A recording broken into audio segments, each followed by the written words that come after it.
What's going on, Solid Steppers? This Miss Ward coming to you. Fly as always, coming out of. I'm out here in Lake Worth, and so we are wrapping up our ride along, and right now we're having a little conversation about it. So Wes was kind enough to come hang out with us, and I'm just gonna ask him a couple of questions and let him give me a little review.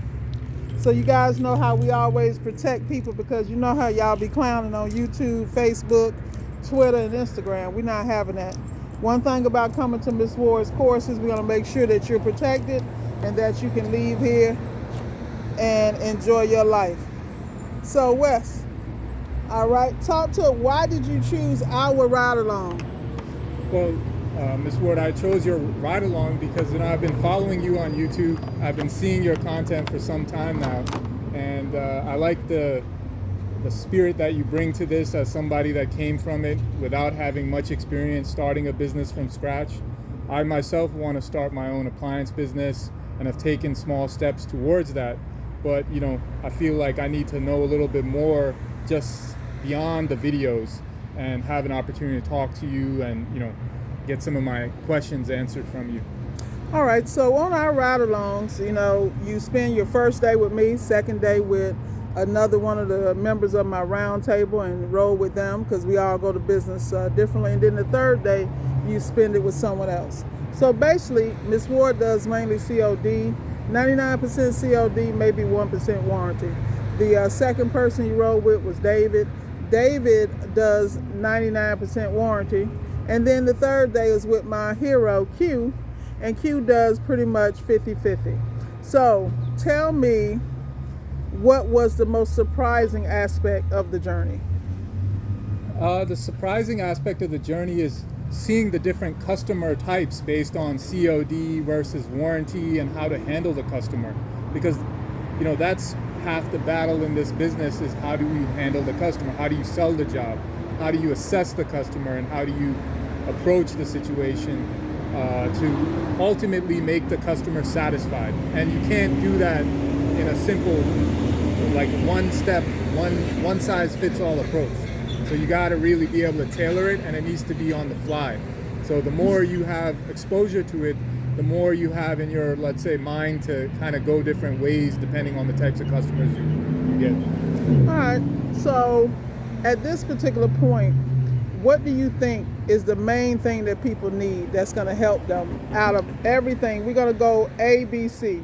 So A, what is it that they definitely need to have to come out and be successful? So, the more after this 3 days of ride along, for me, and I think for most people who are starting in this business or who even been in it for a little bit of time, you really do need the technical know-how. You need to really focus on building the technical skill set. I have some exposure, but I'm trying to improve my technical know-how through all the resources out there, which are on YouTube and that are pretty much known to people. So I would say that's the first. And, the second really is the onus is on you. You got to put in this effort. This is not easy. It hasn't been easy for me either. It's been a lot of fits and starts and, getting stuck.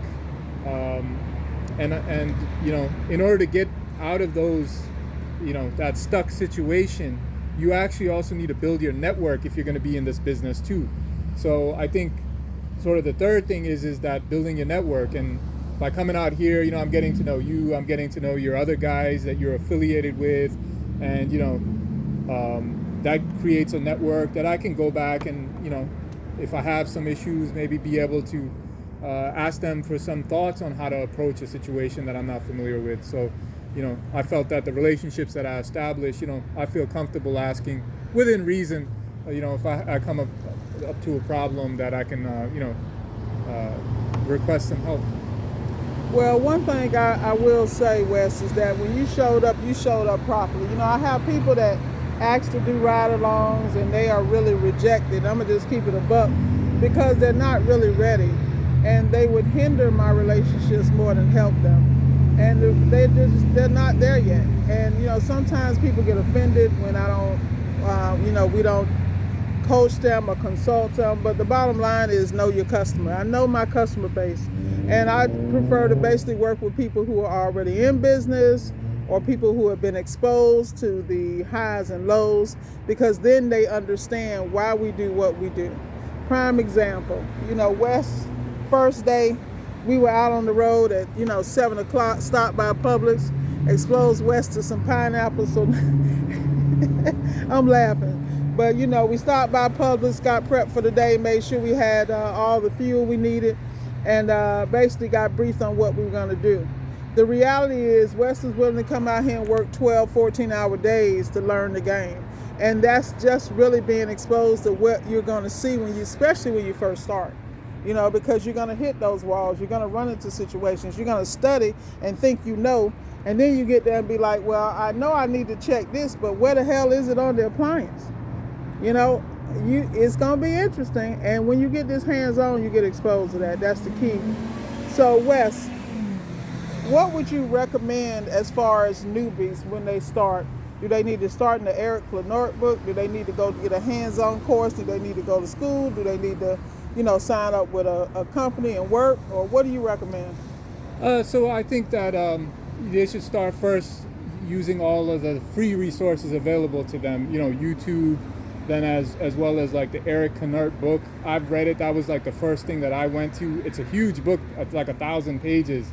But if you start at least reading it, you'll get somewhat of an understanding of how to do it. And then, look at the courses that are available to you. Everyone's at different financial situations, so you take them and then see how you're going to build from there. And the other simple thing is what I did too is get free appliances that were throwaways on Craigslist and just start disassembling them. And so that's something you can do for free.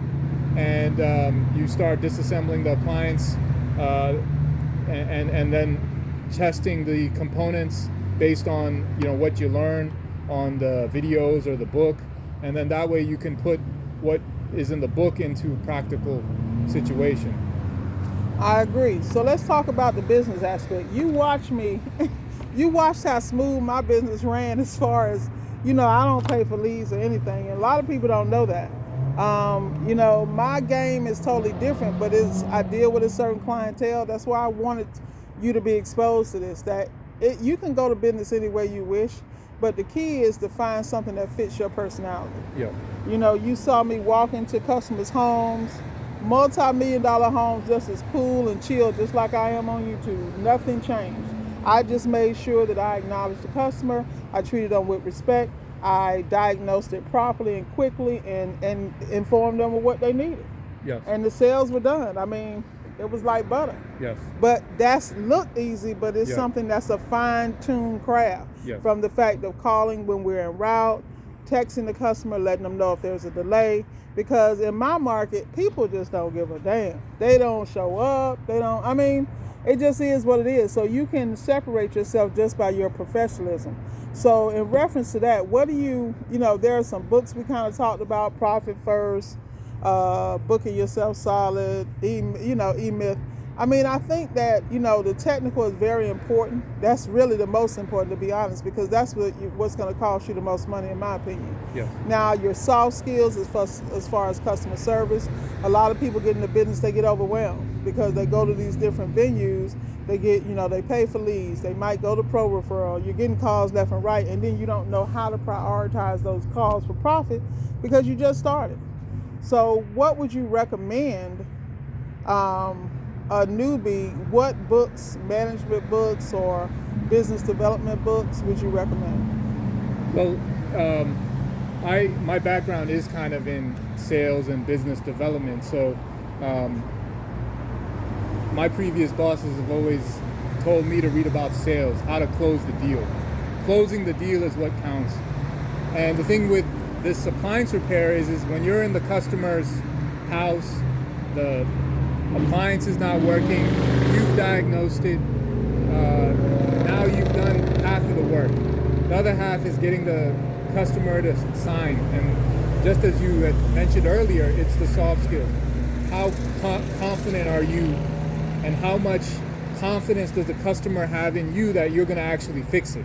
Because there are a lot of guys out there that They say, oh, it's this, it's that, but the customer will, I feel, go with you if they feel that they have the confidence in you based on how you've presented yourself. And most sales are just emotional. Sales aren't really logical. They're based on the emotions we have towards the person, the salesman, or whoever is making this, or the marketing, advertising, how you react to that emotionally, and that's what helps to drive the sales. So yeah, I would say that people focus on sales, and then they also focus on organization. They can definitely look up books on how to organize, how to be productive, how to manage your time. One of the things that I've seen with Miss Ward is she's an expert at managing her time. She does not waste a minute. While we're in the truck, she's constantly looking at stuff. She's constantly planning what's the next step, and she wastes no time. And I'm really inspired by seeing that, and I'm planning to implement these things because, the way in which she's implementing it, it makes her operation run smooth. She runs a lot of calls in the day, and for most people, they won't be able to do that and manage it and keep the customers happy with that type of volume. So really about time management, and then again, like profit first, being able to make sure, okay, you're working hard, you're establishing the business, make sure that you have something that you're able to make in the end. Exactly. So with that said, I think that's about it. I mean, we could talk about a lot more, but at the end of the day, you guys don't have to come ride with Miss Ward, but you need to get your ass up and go ride with somebody and be humble about it. Go work with a couple of guys for free, whatever you need to do, because if you're serious about it, if you can get an inside look, it's gonna make all the difference. I'm telling you, I just was at look, let me tell you, I'm Miss Ward and I be begging to ride with people and they just laugh at me. Shout out to Cool Running. I was talking to him today at Marcoon. I was like, Cool Running, when you gonna let me ride with you venting? You know what I'm saying? People think I'm joking, but I'm serious, because how I developed my round table is that a lot of these guys I rode with, I have relationships with, so I'm constantly learning from them and they're always learning from me. And because of that, that's where the success comes from. I mean, we just left a job on the LG that was no power. Now, most people know no power in the LG, you check the cord, and then more than likely it's a board. But my whole deal is I am never so comfortable that I know everything. I picked up that phone and I called Brother B. I said, Brandon, boom, boom, boom.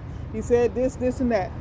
And he said everything I did. Does that mean I have a big head? No. I said, goodness, another one in the bag for the team. I'm getting better. I never think I know it all. And that's what y'all got to understand. Appliance repair will push you to be better on a daily basis. That's the attraction for me, is that it forces me to change. Like this morning, I had a thermidor, had to get down, take that bottom panel off, and now I got to do a DSI module. Anybody that's worked on thermidors, you know what that is. Oven's not working properly, so I'm changing the DSI module and the spark igniter. At the end of the day, you see me work on high end. If I was intimidated, and please understand I am at times, but I fake it till I make it, y'all. I go in there, do the best I can, let my personality win, and tell the customer the truth and keep it popping. But with that said, y'all, I'm not going to be long-winded. Wes, has been a pleasure.